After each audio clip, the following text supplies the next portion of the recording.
Connie's, I'm telling you. Okay, good morning, everyone. I would like to call this Board of Commissioners meeting November 18th to order. If everyone would please rise for the pledge. I pledge allegiance to the flag of the United States of America and to the republic for which it stands, one nation, under God, indivisible, with liberty and justice for all. Thank you. I would look for a motion to approve the reading of the minutes. Motion. Second. On the question, all in favor? Aye. The opportunity for the public to address the board, agenda items only.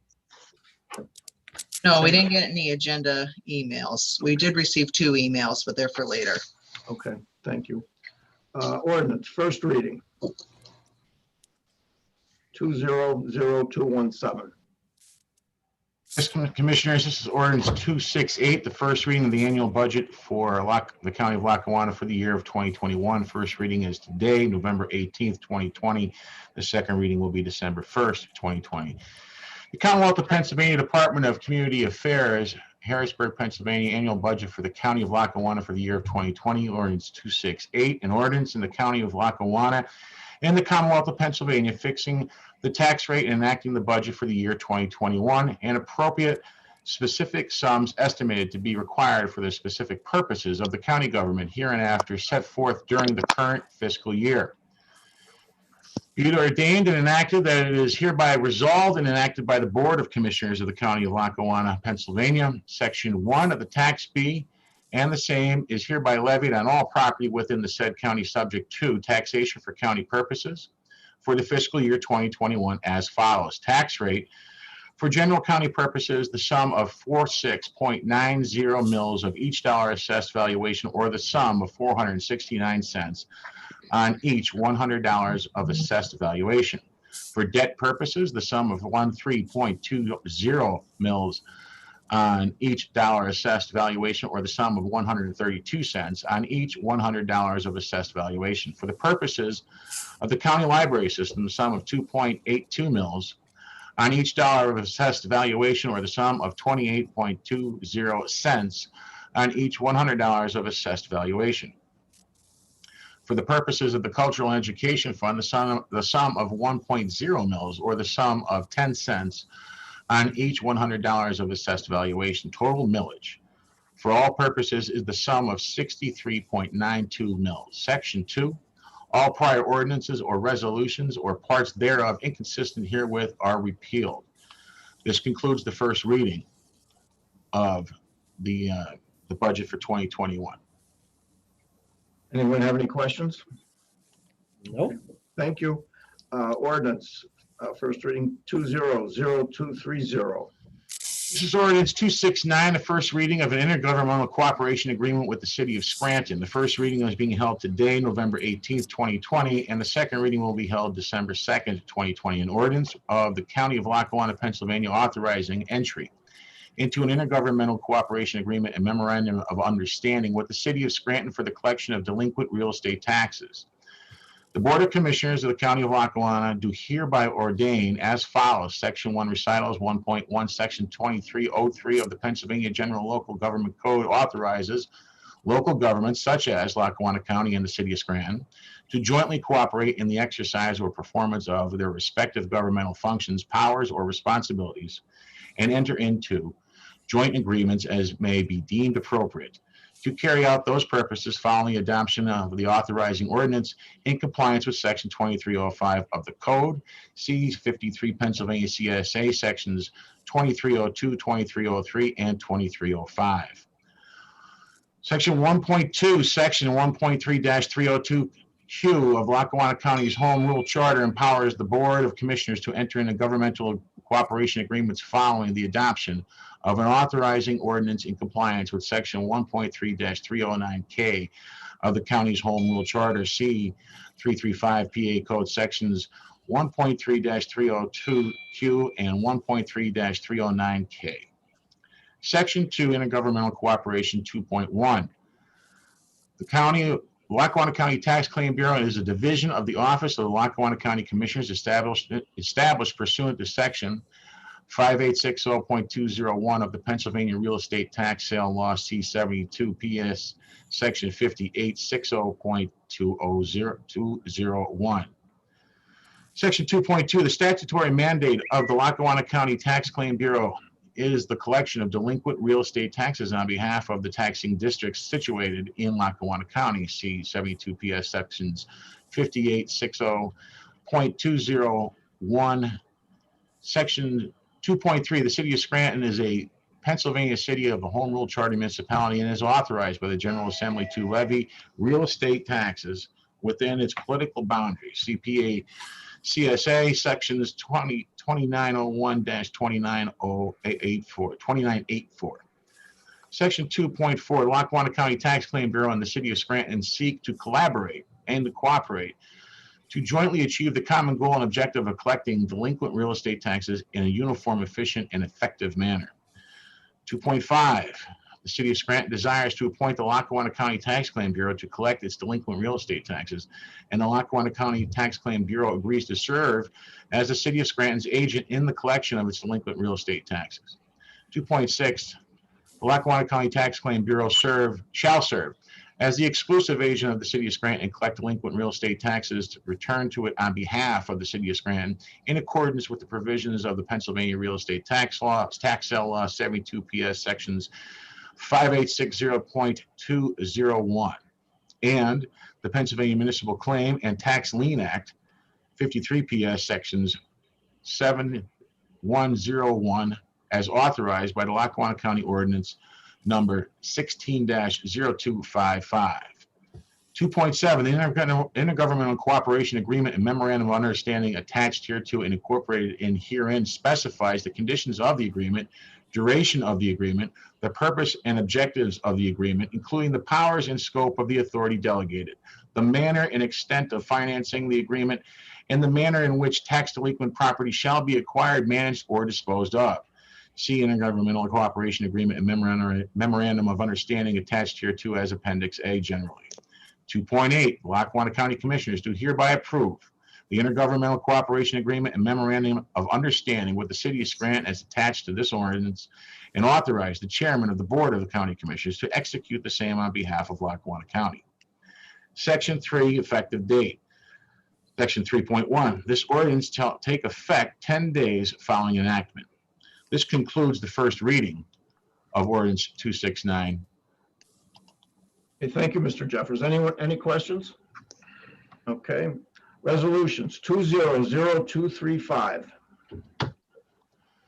Approving the current payables, be it resolved, the Board of Commissioners of Lackawanna County does hereby approve the following payables. Lackawanna County's General Fund, numbers 311-782-312842 inclusive, totaling $2,860,927.43. Electric fund transfers, including all payroll accounts, totaling $7,530,929.74. Adopted at a regular meeting of the Board of Commissioners of Lackawanna County held on November 18th, 2020. Mr. Chairman. Anyone have any questions for Mr. Jeffers? I'll entertain a motion to approve. I'll make a motion. Second. On the question, all in favor? Aye. Thank you. Resolution 200231.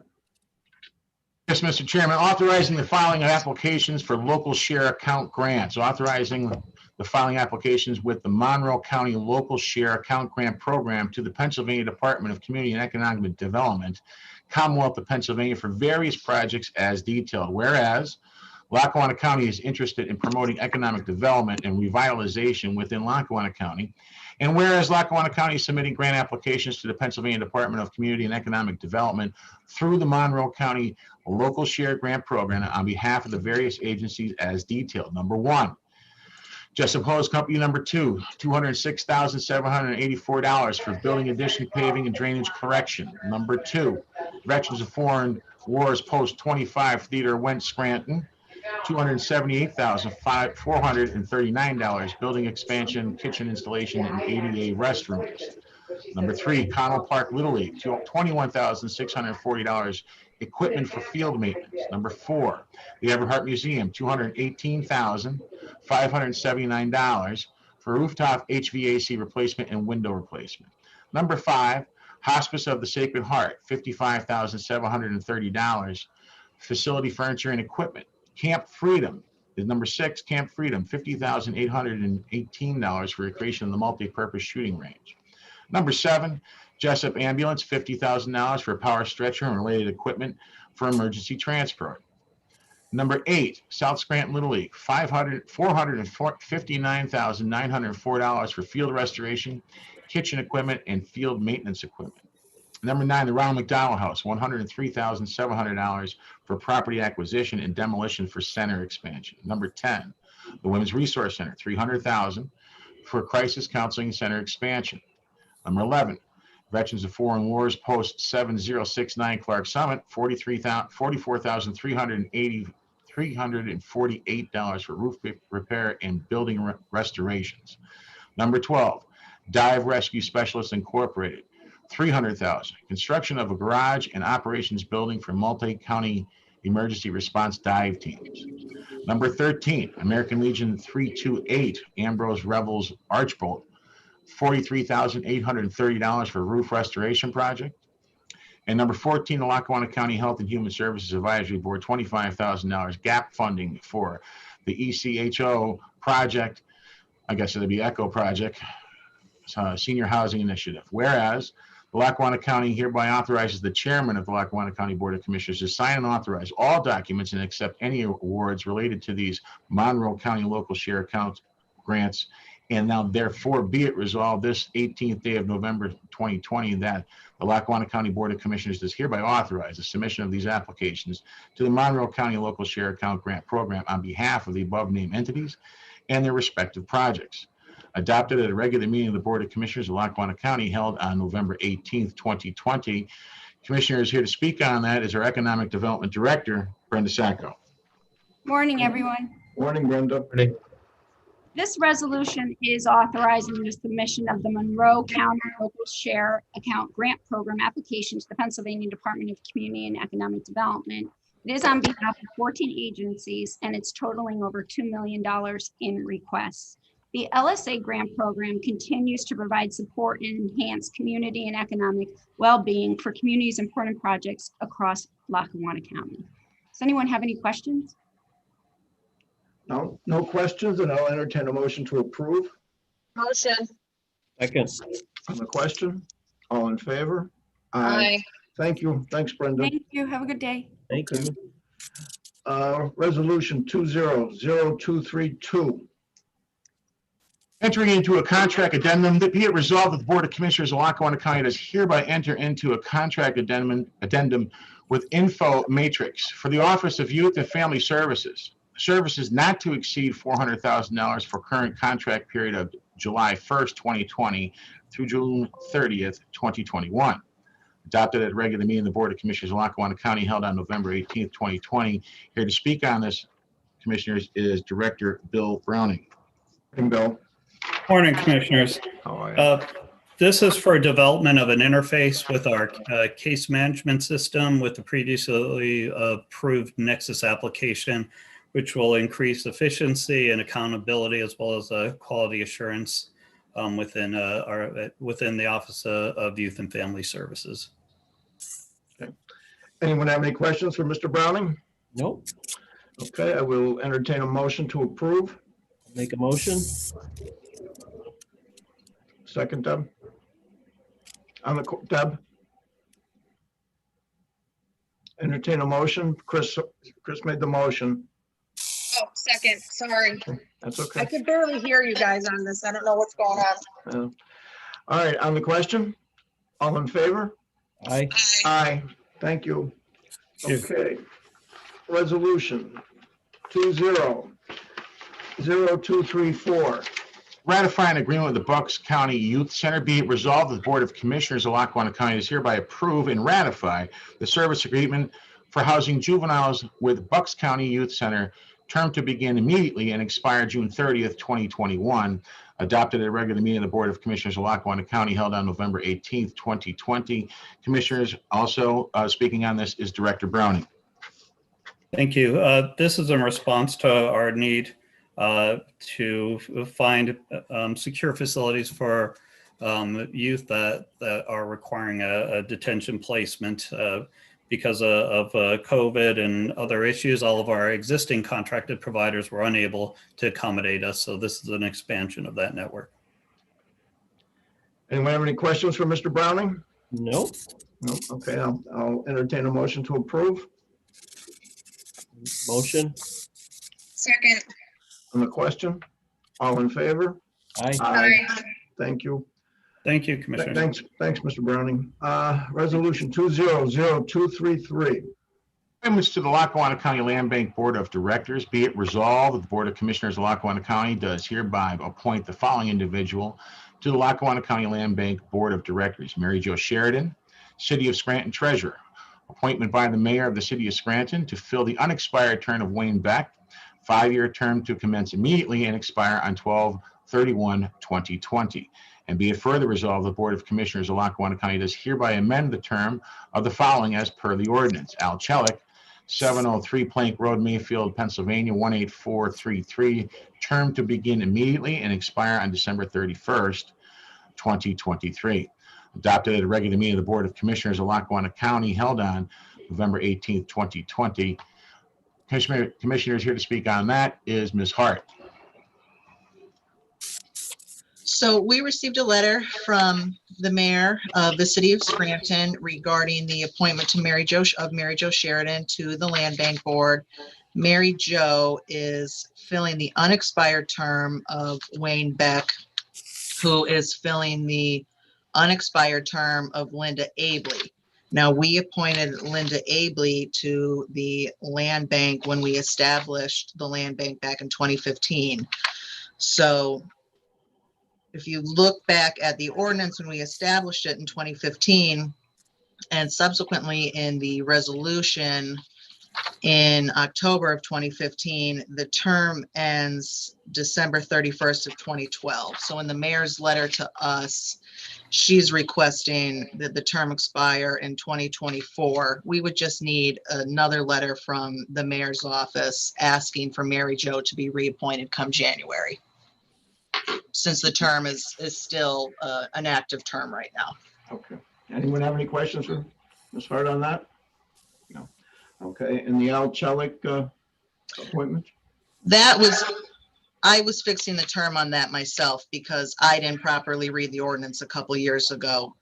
The original term was 3 years, and when we put Al Chelik in, it should have been a 5-year term as per the ordinance. Okay. Anyone have any other questions? Nope. Okay. All right, I'll entertain a motion to approve.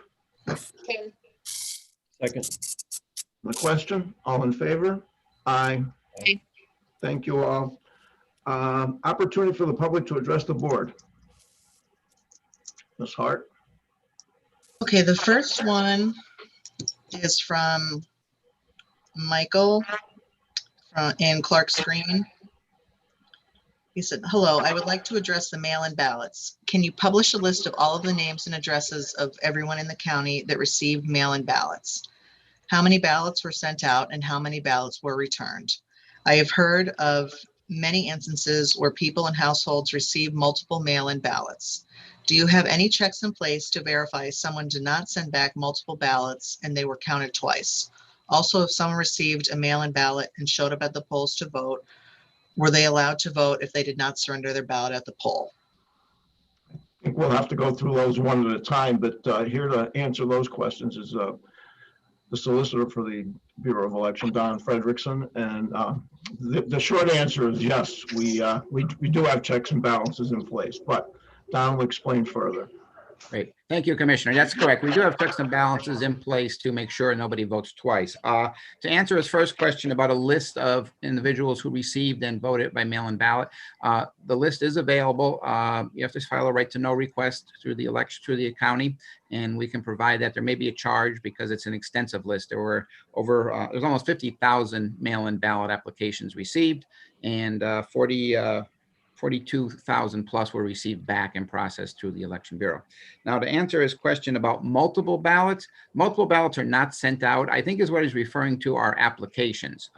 Applications for mail-in ballots were being sent out by the different parties, the different campaigns to people. I received multiple applications myself in the mail. The applications, the individual would have to take one of those applications and then apply for a ballot, and only one ballot would be sent out. Because once we receive an application, their name is checked in the registry book, and if they send in a second one, that would be discarded. You're only going to get one mail-in ballot, so that there were not multiple mail-in ballots sent out. I think he's confusing that with applications for a ballot. And if a voter received a mail-in ballot and decided to go to the polls instead, they would be required to surrender their ballot. If they surrendered the ballot at the poll, they would be given a machine ballot and they would vote on the machine. Now, if they went to the polls and said they received a mail-in ballot but lost it or didn't have it, they would then be allowed to vote provisionally. They'd be given a provisional ballot. And the check on that is, after the election is over, the provisional ballots are canvassed after everything else is processed. It took us about a week to canvass them because we have over 2,000 we received this election period. The name is checked. If it's checked and we received your ballot, your mail-in ballot, the provisional ballot would be discarded and not counted. If we did not receive your mail-in ballot, then your provisional ballot was opened and counted in the election. So there is a check on that. Thank you. You're welcome. What else do you have, Ms. Hart? Okay, the next one's from John Moran, no address. Dear Commissioners, in the past week, a number of databases that were available online on the Lackawanna County website have been blocked. These databases were a valuable tool in conducting genealogical research and also important to library, newspapers, historical societies, and many others. The county, along with an outside vendor, will be charging a fee to access the data. The fee mentioned is 50 cents per minute, which is $30 per hour. As a genealogy researcher, I use the database frequently, and many times my searches will go over an hour at a time. It has been a great asset in my work, but I no longer will be able to utilize the database due to the prohibitive costs. I believe these databases were created with taxpayer funds, so I don't understand why there would be fees charged to the residents of Lackawanna County. These databases have been online for quite a while without any problems, and I question the purposes of an outside vendor profiting from our databases and using the county website to sell their services. Even if the county receives some compensation for allowing this to occur, it is not right that residents are being charged to view the site. If this procedure is allowed to continue, then I would remind the commissioners that they will have to make provisions for people to visit the county building and spend sometimes hours in their research. Also, given the number of researchers, I suggest that appointments and space allocation to visit the building be made for groups that wish to search the public database. Also, in order to avoid this fee, please provide the contact person who can receive and respond to our written requests or emails for information from the public database. Finally, I feel this was a poor decision made to allow the fees to be charged that targets a segment of the residents of Lackawanna County. That's it. Okay, thank you. Anyone have a response to that? Well, Mr. Chairman, real quick, I would say that, the contact person would be the Register of Wills and well, I guess the contact person would be those individuals that are looking for a specified file for that department. So if they're looking for the Clerk of Judicial Records, they need to talk to Maury Kelly. If they're looking for the orphans or the Register of Wills, they need to talk to Frank Kowaleski. This is something that the row offices can explain and further to them if they feel as though they want to. And we will forward this email to the row offices, and they can explain this to, I'm sorry, his name was Mr. Moran, John Moran, in further detail. They approached us because their fund was out of money, and this is their solution to this problem. The commissioners, on behalf of the row offices, passed this contract that we went through with Frank and everyone else. This is what they wanted to do, and the commissioners passed it for them. And Commissioners, I would just point out that in the negotiation of this contract, in order to make that CRIC fund solvent again, which is the fund that Brian is referencing, the initial discussions in the typical rate charged most other counties is a $25 initiation fee and $1.10 per minute. We were able to negotiate that down to $25 user fee, $1 a month, and a 50-cent a minute rate. So it was a considerable savings in relation to other counties across the Commonwealth. This is common practice? Yes, yes, Commissioner, it is a common practice. And for those counties that have not done it yet, it's just a matter of time until they get on board, because that is the wave of the future. And with technology, they need to be able to fund these apps, and more so the scanning of all of the documents, the millions of pages of documents that have to go into these systems to create these electronic portals that Mr. Moran is referencing, that the public is allowed to view. I would also add that we are discussing with the row offices as well, going forward, once we work through the pandemic issues, of establishing protocol within the government center going forward to allow some public access to those, to some terminals or to those documents. Thank you. Thank you. Okay. Any other questions or from the public? I'm sorry. No, that's it. Okay. Commissioners, other business? Mr. Shermack? Just No? okay. Go ahead, Chris. Telling everybody just to stay safe and enjoy your Thanksgiving. So Yeah, and that's the truth. Okay. And On that, one more thing, Jerry, there's just a reminder of the blood drive. That is, I mentioned at the time of the last board meeting, the day after Thanksgiving. So if everyone would get out and donate, I'd appreciate it. thank you. Anything else? Commissioner, if you don't mind, there has been a press release by the state. We were aware this was coming and they released it a little while ago.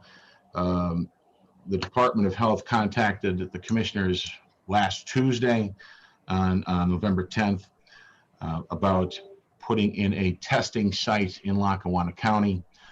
We were all at the Wounded Warrior Project when that call came in, and returned to the office here and got on the phone with the Department of Health, and they're testing people, and they gave us, the project to take care of securing a site and doing all logistics, to which we assigned that to our 911 director, David Hahn. He went out and secured a site within 72 hours.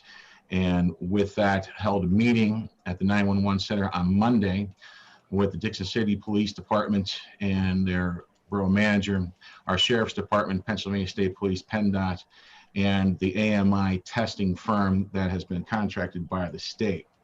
The state has now sent forth a press release stating the dates and the times when this is going to happen.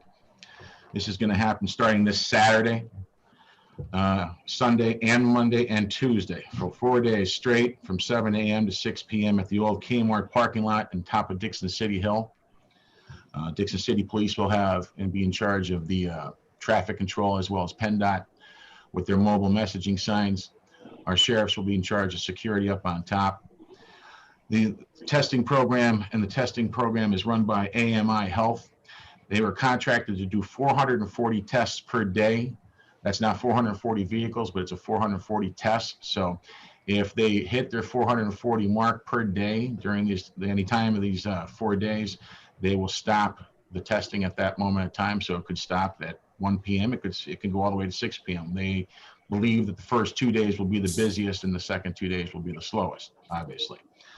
And we're asking people to pay attention to the PennDOT mobile messaging signs that are going to be on either side of the road. There's going to be 4 of them. Be patient, please. They can come and use their insurance cards and produce an ID. However, if their insurance is not taken, the tests are free. This will be a drive-in up to the top. Our 911 center has their mobile command center up top there, plus a hospital tent that the administration will be working out of, the AMI administration. We encourage everyone to go to this, and we will have further details and talk to the media within the hour. I think the most important part of this is that there's only 440 tests per day given. That's what the state contracted with this company to do. So it is 4 days, Saturday, Sunday, Monday, and Tuesday coming up. That's the 21st, 22nd, 23rd, and 24th. But you are correct, sir. Once they hit the 440th test, they will shut down the site and then start up again the next day. Have no control over that. That's just the way it is. And as That's what far they've as, been doing with all these test sites throughout the state. These 4-day test sites, they've contracted, they are right now in Sayre and Bradford County, and they are doing 440 tests per day up there also. Okay. as far as the turnaround time, we were told that 24 to 48 hours for negative test or for positive tests would come first. Right, and I would say, Commissioner, that we should really say about 24 to 72 hours. They said 24 to 48. However, they have to get those tests out to Pittsburgh, to their lab. So we may want to give them a day, just so people don't think that, you know, if they tested and they're good after 2 days, they're good to go. I Right. would say it's 24 to 72. Those who are negative, you are correct, will get an email, I believe they said, correct? Yep. The positives will be first. So Yeah, and Commissioner Shermack was in attendance with that meeting on Monday, as well as Chief Belinsky and Sergeant Oakley. Manager Ches Fraconi was there also. Captain Gutowski from the State Police was there. PennDOT was there. Jonathan Ibebli was there with PennDOT. It was a well-organized meeting that Dave Hunt and the EMS people put together on a very short period of time. And a representative of AMI was there also. They gave us what they needed, and everybody that was there in conjunction worked to make sure that they had everything they needed, and they all went up to view the site and tour it after the meeting concluded about an hour later. Anything else? I'll entertain a motion to adjourn. motion. Second, okay, on the question, all in favor? Aye. Aye. Okay, thank you all. Thank you. Thank you.